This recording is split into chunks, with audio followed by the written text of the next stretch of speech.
Good evening, everyone. I'm Kevin Hodge. Tonight on your WZMQ 19 News, former FBI Director James Comey is indicted on federal charges. We'll tell you what he's accused of and hear his response. Plus, TikTok avoids a nationwide ban after a deal is approved by China's president. And Forsyth Township is hosting its first ever Bigfoot and Bluegrass Festival, packed with music, workshops, and craft beer. Your 19 News at 11 starts now. Live from the UP, this is WZMQ 19 News at 11.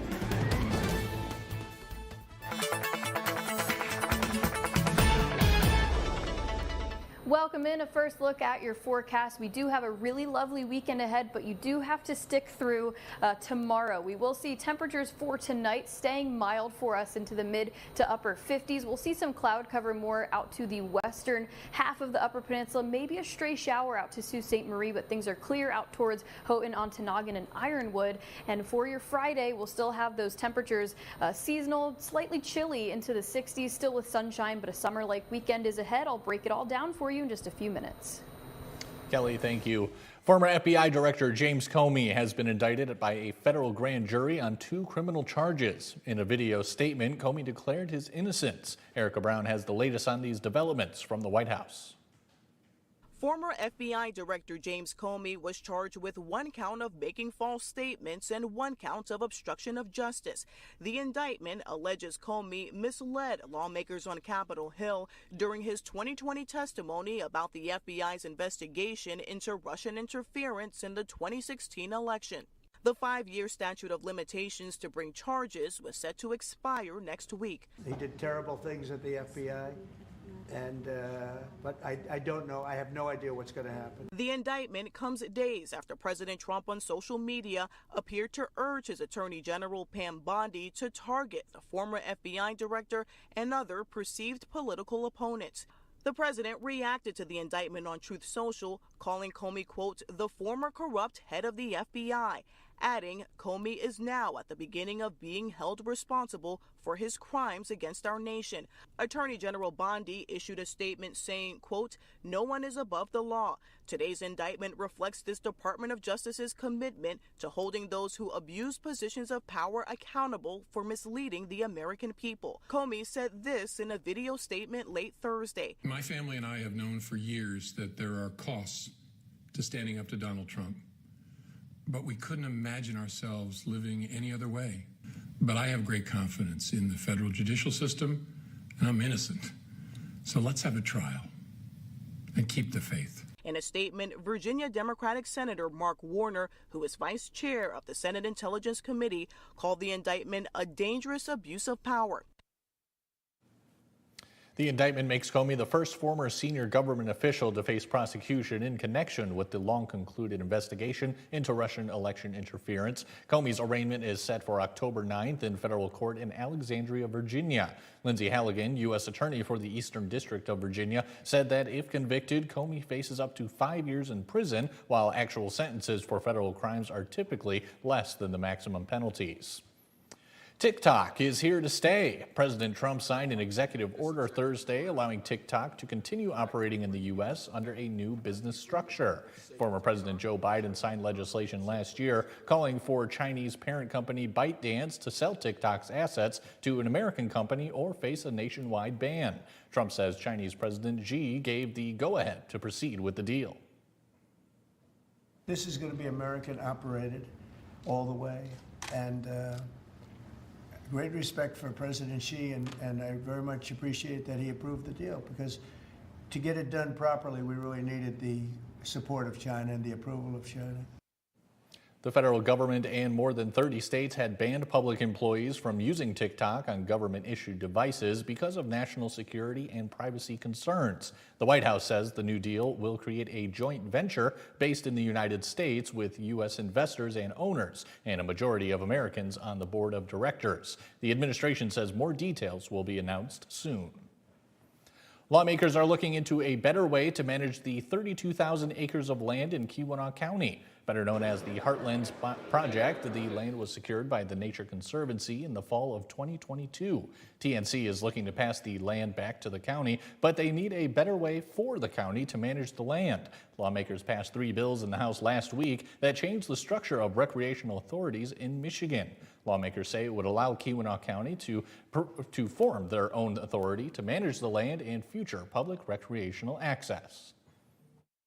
It maintains the level of accessibility to the public with Keweenaw County, especially with the ATV, snowmobile, and there's probably plans in the works for additional cross-country and mountain biking trails. There's more info about the legislation on our website, WZMQ19.com. There's a good chance of spotting Bigfoot this weekend in Gwinn. Our own John Truitt explains why. The mystery surrounding Bigfoot takes on a whole new meaning in Gwinn this weekend as the inaugural Bigfoot and Bluegrass Festival kicks off in Peter Nordine Park starting on Friday evening. We open the festival up at 6 o'clock, and Marty Achatz, who's a UP Poet Laureate, has written a book about Bigfoot poems. So he's actually going to perform from 6 to 7 and read some of those poems. Saturday will be a full day of activities with something for everyone. We've got bluegrass music, food vendors, craft vendors. The VFW will be here with a beer tent. Kids zone, so bring the kids, all kinds of fun stuff for them to do. Cook believes Bigfoot is a conservationist, and whether you're a believer or not, respecting our wilderness is important to everyone. The 7 principles of leave no trace, conservation, taking care of our environment, and that all plays along with Bigfoot and the Bigfoot theme. And for those who are curious about the big guy, a Bigfoot researcher will make an appearance. We actually have the UP Bigfoot Research Organization. Their lead investigator will be here Saturday afternoon, and he's going to do a town hall presentation. So if you are curious about Bigfoot, you certainly have to come to that. Though he's usually elusive, chances of a sighting are pretty good. We know he's going to make an appearance on Saturday, so get the kids, come on down, and I think you're going to meet Bigfoot. Though only in its first year, the good people of Forsyth Township believe that their new festival will stand head and shoulders above the rest. In Gwinn, John Truitt, WZMQ 19 News. As the name suggests, there will also be plenty of bluegrass music along with food vendors and a beer tent. Bow hunting season begins in a week, and the DNR has some good news for those who participate. They say it's going to be a strong harvest year, even as deer populations face harsh weather and deadly disease. Mackenzie Decker spoke with a downstate shop owner about how he's getting people ready to head into the woods. Nestled along M43 is just one of many shops gearing up for this fall. 3-4 month period of just nonstop, 6 days a week. Mark Kruzinga is the owner of this archery store, where he's fixing, repairing, and preparing hunters for another season in the woods. Broadheads and crossbows getting fixed and getting ready.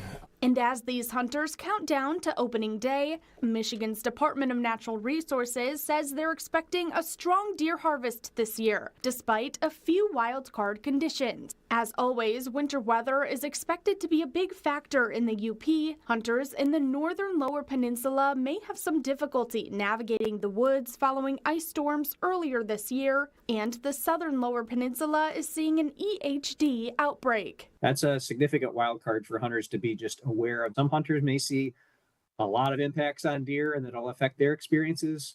But in other places, sometimes even in the same county, they'll see little impact. But with numbers still going strong overall, We're good to go. hunters are securing their gear. Both of them are, real good sellers for us. And their licenses. The MDNR says there are a number of licenses available, from universal antlerless deer licenses to buck tags to combination licenses, and rules can change based on location. So it's really important to look region by region to see what those restrictions are and be prepared to make a choice about what license you buy and then how you're going to use it when you're afield. Ensuring all hunters can take their shot, enjoying the woods and the wildlife. It doesn't matter if there's one deer out there, we'd be hunting. Now again, we're just 1 week out of bow hunting season, and some stores are saying they're already seeing low inventory. So you'll want to make sure to stop by and stock up. Kelly Rowland has your first warning weather forecast when we come back. Plus, fall fun is taking over Bessemer this weekend as the 45th annual Pumpkin Fest kicks off. And the Getzlaff Corn Maze in Wilson is open for its 17th season with towering 11-foot corn and plenty of family activities. We'll have a preview when we come back.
Now, WZMQ TV 19 First Warning Weather with meteorologist Kelly Rowland. Welcome back. Before we break down the weekend ahead, I want to take a second. It's going to get a little science-y for a second, but we did come a new season, the fall equinox, just a few days ago. But today was something called the equilux. Now, it's a little bit different. The equinox is the same no matter where you are on the globe, but the equilux varies based on latitude. And what happens is atmospheric refraction impacts your sunrise and sunset times. It allows us to be able to see the sunrise a little bit earlier than it actually is and be able to see the sun even after it passes the horizon. So the times of the exact 12-hour daylight, 12-hour nighttime doesn't actually happen until you have the equilux, which varies based on sunset. And that day was today. So if you want to think of it technically as we had a few extra days of summer, you could. But today is where we had 12 hours and 12 hours exactly. And we'll start losing a little bit closer to winter time. But even though we've been in fall now for a few days and we are officially really into fall, today was summer-like, 78 degrees. And the average is 62. We were very close to tying and even breaking that record of 79 degrees set back just in 2017. So there you go, quick little lesson for you. Let's get back to what we can expect for the weekend. Really not much in terms of rain. The good news is we're not tracking any major systems. We'll get the cloud cover out of here. We're in for a beautiful Friday, and make sure you have those plans set for Saturday. Even if you don't have any extravagant plan, take advantage of just being able to go outside, take a walk, eat a meal outside, because not only is it going to be clear from the rain, it's also going to be very warm, still hanging on to the summertime conditions. And we'll kick the weekend off with perfect conditions for your Friday night lights games, whether you're headed to Lance, Kingsford, or Pickford. Sunshine, maybe a few clouds, temperatures into the lower 60s, and Lance otherwise mid 60s. But I mean, come on, what else could you ask for if you're headed out to support your local teams and cheer on your kiddos? Now, we will take you down to the tropics just for a second. This is down into the Caribbean. You can see San Juan right here. We're tracking looking at Tropical Storm Umberto that just formed yesterday. Winds currently 60 miles per hour. Now, the track of this, by the weekend, we could see it get to a Category 1, even strengthen possibly to a Category 3 hurricane. And we also have an area of disturbance that could be Tropical Storm Imelda. You see how close in proximity they are? That doesn't always happen, and Imelda is pretty close to Florida, and what actually could happen is something called the Fujiwara effect, where two areas of low pressure, also cyclones, if they get close enough to each other, they could kind of dance around, and one could kind of overtake the other, form into a bigger one. We'll monitor things. This is a possibility for late weekend and into early next week. You have family down into Florida, Georgia, South Carolina. Please let them know that we are watching that. But fall-like conditions for tomorrow, you'll have to get through that before a summer-like weekend is ahead into the mid to lower 70s. We'll keep close to the upper 70s as we get into next week, and it's not until about Wednesday of next week we'll get back to reality with the fall-like conditions. Kelly, thanks again. The 45th Annual Pumpkin Fest is back this weekend in Bessemer. Starting tomorrow at 5 p.m. along South Sophie Street. Free carnival rides will be open for the kids, as well as vendors and live entertainment. Each day this weekend will feature various pumpkin-themed events and fundraisers, including pumpkin carving, pumpkin bowling, and pumpkin geocaching. After 45 years, the festival has grown from just a pumpkin growing contest into a full street lined with fall fun, bringing the surrounding area together. Just everyone is welcome. We love to showcase our city. We love to showcase what we've got to offer here, and especially we like to extend our friendship to people. So come down, enjoy a beautiful autumn celebration here at the Pumpkin Fest. We'll have more details on the schedule on WZMQ19.com. Fall is officially here, and that means business is in full swing for Upper Peninsula corn mazes. Our Escanaba reporter Lily Simmons spoke with the owner of one local maze about what's in store for visitors this year.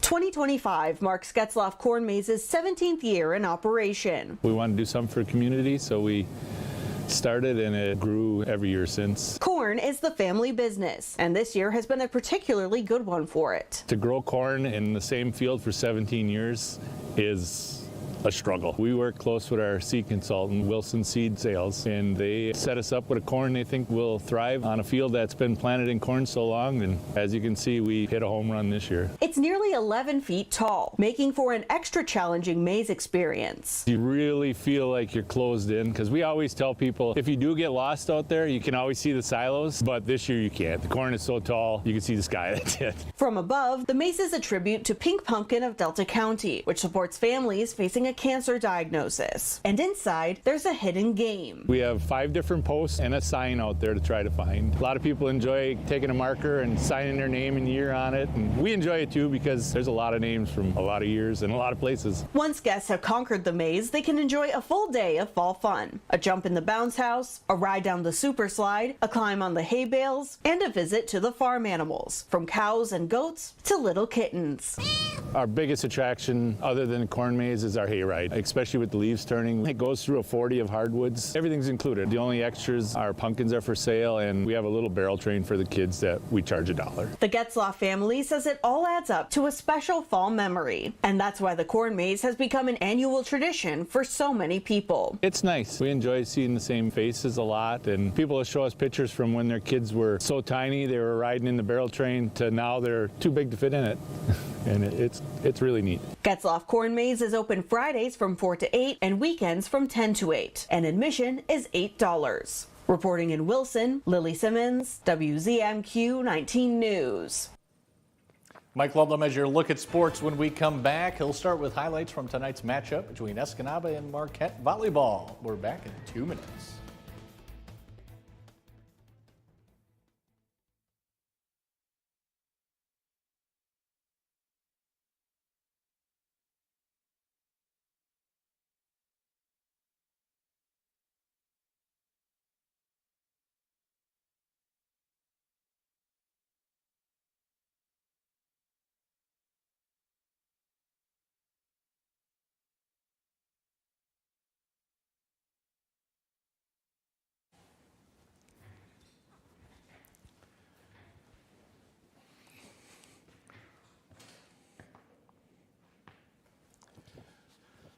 Good evening. It is homecoming week at Marquette Senior High School, which means the police hope things go peacefully.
Good evening, everyone. It's homecoming week at Marquette Senior High School. The volleyball team wants to enjoy the festivities. The Sentinels hosted Escanaba this evening.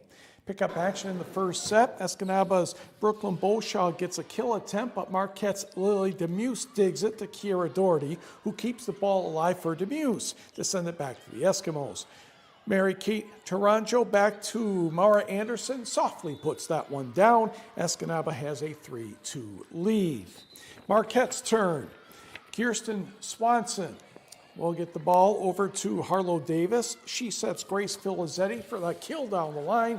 I scoot out of the way just to be sure I don't get hit. Sentinels in front 6-5. Escanaba coach Beverly Ziebel, a little concerned about her team's slow start. Filizzetti to Dallas. She gives Presley Mason a chance to swing coming up here. And that would be pretty darn good.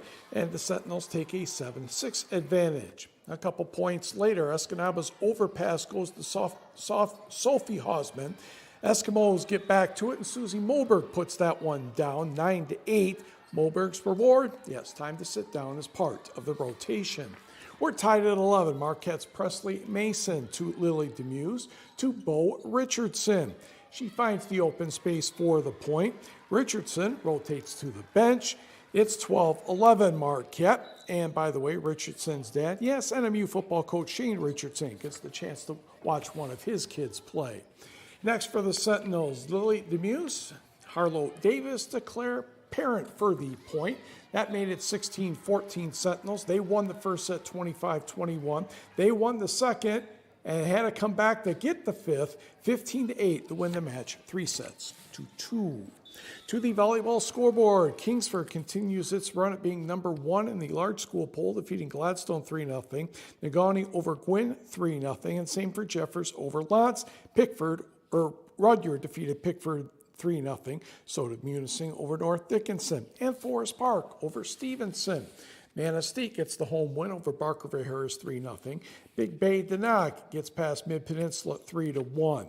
In high school boys soccer, Kingsford blanks Iron Mountain 5-0, and Gaylord over Sault Ste. Marie in the Battle of Blue Devils 8-0.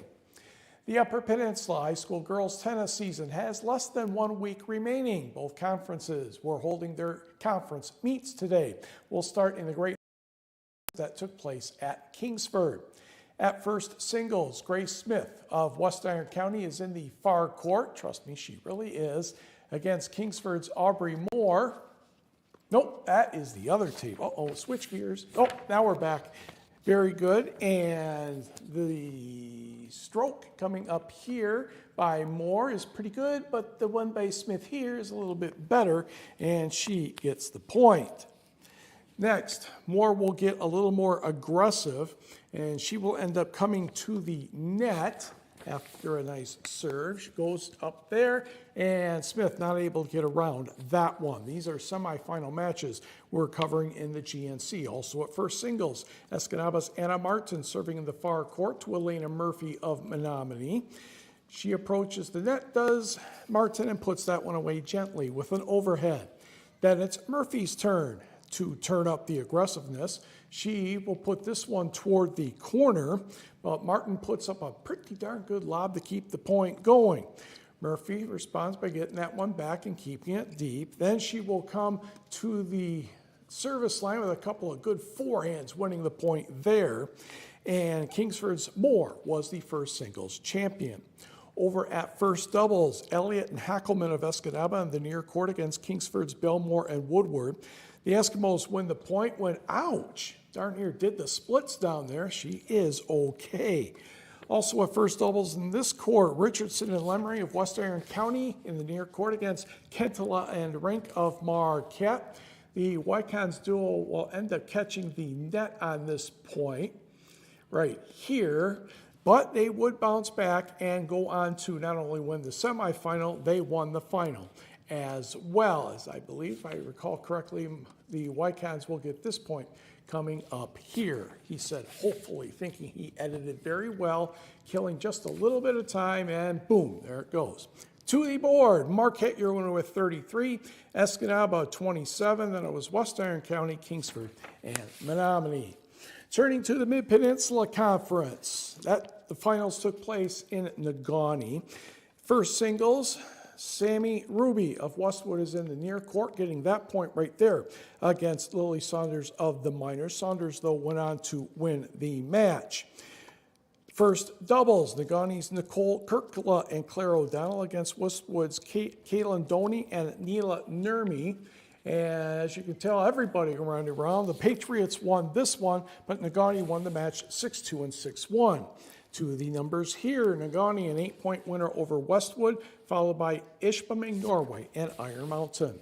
Cross country today, the Tracy Strom girls invite in Ishpeming, Houghton, Calumet, and Negaunee went 1-2-3.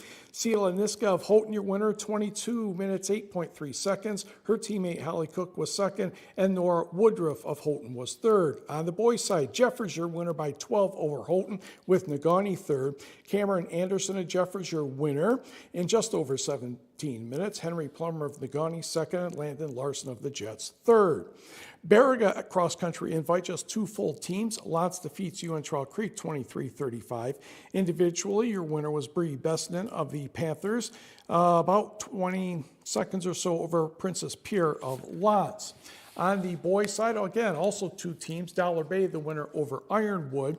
Landon Hackla of Dollar Bay, your champion, followed by Logan Holm of Ironwood and Aiden Raw of Gogibic. 8-player football tonight. Cedarville Detour over Pelston 44-14. Tigers, Tigers, Tigers. Are they going to break the losing streak? It's at 8 games right now. Cleveland's won like 17-19. Oh, hark. Jemai Jones, a leadoff home run to give the Tigers a 1-0 lead. Same inning, Wenzel Perez will crush a solo home run. The Tigers are up 2-0. Believe it or not, the Tigers won this game tonight by the score of 4-2.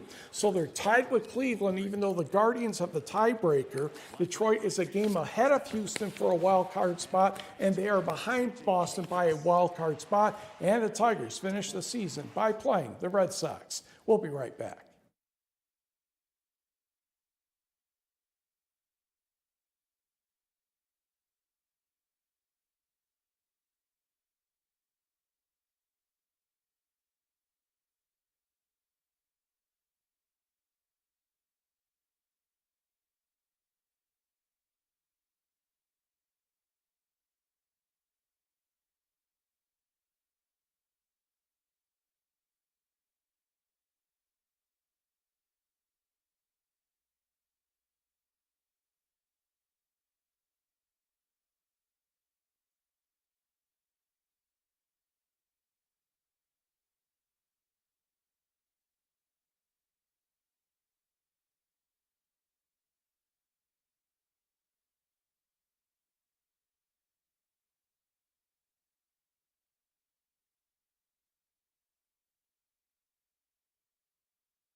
Welcome back. A final look at your forecast. Hopefully we have something to make you happy if your plans are wanting to be outside at all. I think I have the forecast for you. We'll kick things off very mild into the overnight here. We'll keep actually closer to what that normal high temperature is. We'll have the mid 50s, upper 50s, even lower 60s. And we will warm up for tomorrow, not by too much. We'll keep things fairly seasonal, a bit chilled. We will have those northern winds into effect, so we will have sunny skies for the most part, clearing out the rain, but we'll have to just bear with these summer fall-like conditions before things improve for the weekend. But here's your rain outlook. It does stay very low. This is going to be another dry stretch that we have, so please take advantage of it. Not only will we stay dry, but we'll have another burst of that summertime heat, holding on to the summertime as much as we can for the first weekend of fall. So we have lower 70s and mid 70s coming your way for this weekend. We'll still push into the upper 70s by next week, and we'll mix in a few extra clouds and lower the temperatures back by midweek. Kelly, thanks again. And finally tonight, the Friends of the Peter White Public Library are welcoming back their used book and media sale this weekend. Hundreds of used books, paintings, CDs, and other forms of media will be available until Sunday from 9:30 a.m. to 5 p.m. in the library's community room. Saturday afternoon will feature a bag sale, allowing customers to fill a shopping bag for just $5. Organizers say the sale is a great way to raise money for the library.